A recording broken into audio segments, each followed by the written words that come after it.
There are quite a few political parties in Australia, traditionally a semi two party system dominated by Labour and the coalition. Things have begun to change with, of course, the rise of populism. Today we're going to go through the main Australian parties, their representation in either the lower house or upper house. But first, some context. Australia is a constitutional monarchy in the Commonwealth. Australia has two chambers of parliament, the upper house, Senate, and the lower house, the House of Reps. Senate uses proportional representation, while the lower house uses second preference voting. We're going to start with the governing party, then move into the largest to smallest opposition parties in the two chambers. So let's start with Labour, the ALP. It is a centre-left social democracy party, and it is currently the party of government. The Labour Party was founded in 1891, being descended from the Labour parties founded in the various Australian colonies during the emergent Labour movement. Labour is traditionally one of the main two parties in Australian politics. Labour policies include transitioning to renewables, expanding full leave benefits, investing 1 billion in mental health, capping medicine costs, getting rid of negative gearing, and being more relaxed on immigration. The last election in 2025, they won 94 seats in the House of Reps, but according to the latest MRP poll, if an election were held today, they would be on 60 to 72 seats, losing their majority government and even losing government. The largest opposition party is the Liberal National Coalition. Yes, they technically are two parties, but they function the same and vote on the same issues. Some classifying them as one party. The Liberal Party of Australia is a major conservative and centre right wing political party in Australia. Historically, the most electorally successful party in Australia, it was founded in 1944 as a successor to the United Australia Party. While the Nationals are an agrarian, conservative, and right wing political party in Australia, traditionally representing graziers, farmers, and rural voters. Generally, it was founded as the Australian Country Party in 1920, but later changed their name. Some policies include promising to axe various taxes, reduce government debt, and introducing a tax back guarantee to back small businesses, trapping net zero emission targets, and transitioning to a mix of nuclear power and fossil fuels, and finally capping national migration. The last election they won 43 seats, a terrible result, and if an election were held today, they would be decimated to 11 or to 22 seats. Next, we have the Australian Greens. They are progressive. They are a progressive left-wing party. The party was founded in 1992 as a confederation of 8 state and territorial parties. The policies include targeting net zero emissions by 2035, opposing new coal and gas projects, implementing freeze or cap on rent increases, as well as increasing Australia's refugee intake. The last election, they won 1 seat in the lower house and 10 in the upper house. And if an election were held today, they would win between 1 to 5 seats in the lower house. Then we have One Nation. They are a nationalist right wing party. The party was founded by Hanson in 1997.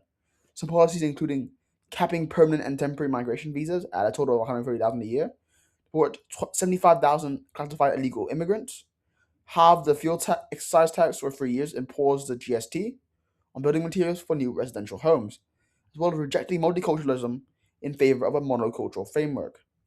The last election, they won 0 seats in the House of Reps, but due to floor crossing from the Nationals, they gained 1 seat, and then they won a by election in Farrer to get to 2 seats in the lower house.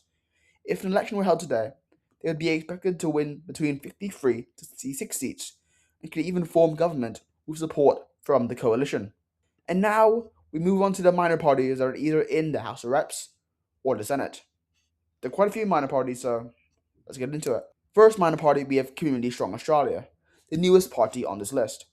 It is an Australian centrist political party formed in 2026 by Sally Stigall and Allegra Spender. They are basically just the Teals in party form. The Teals are independent with the same ideology. According to Stigall, the party will focus on issues including housing affordability, cost of living, climate change, childcare, education, healthcare, and social cohesion. They currently have 2 MPs, but an opinion poll conducted by Fox and Hedgehog in May 2026 showed a hypothetical Teal party would receive 6% of the national primary vote share. Next, we have Centre Alliance. It is another centrist Australian political party based in the state of South Australia. The party demands robust funding for regional roads as well as backing Australian-made manufacturing, local supply chains, and defence industry investment, as well as demanding strict corporate governance. They currently only have 1 MP in the House of Reps. They are currently projected to hold on to that seat. Next, we have Katz's Australia Party. It is an agrarian populist political party in Australia that advocates for agrarian, socialist economic policies and conservative social policies. Some policies include requiring government contracts, defence uniforms, and public vehicle fleets to use local manufacturing and Australian steel. Raised custom duties significantly on incoming foreign goods to protect local industries, as well as directing more government spending and infrastructure development away from capital cities and into rural areas. This party currently has one seat in the House of Reps, and it's currently projected to hold onto this seat. Now let's move on to the parties which only have seats in the upper house. First, we have the United Australia Party. It is a conservative populist party. So policies include getting rid of net zero, increasing pensions by 30%, proposing capping home loan interest rates at a maximum of 3% for 5 years. The party currently has one seat in the upper house. They are projected currently to lose a seat and to be kicked out of Parliament as a whole. Next, we have the Janqueen Labine Network. Probably butchered that, but okay. It is a populist, socialist, conservative political party founded in 2015 by Janqueen Labine. Some policies include fighting for strict transparency in Canberra, opposing foreign interference, as well as fighting for royal commissions and systemic support to address veteran suicide rates and better care for Australian Defence Force members. The party currently has one seat in the upper house, but Lambine has publicly stated that due to her ongoing health issues and over a decade in politics, this parliamentary term will likely be her last. Next, we have the David Poppycock Party, founded by Poppycock in 2021.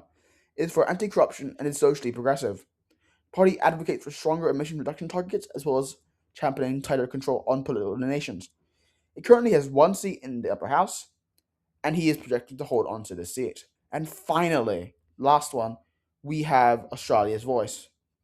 Founded in 2024 by independent and former Labour Senator Fatima Payman, also known as the Skibidi Senator. It is a progressive party that advocates for getting rid of the monarchy. Some policies include sanctions and disinvestment regarding Israel, and that's really it.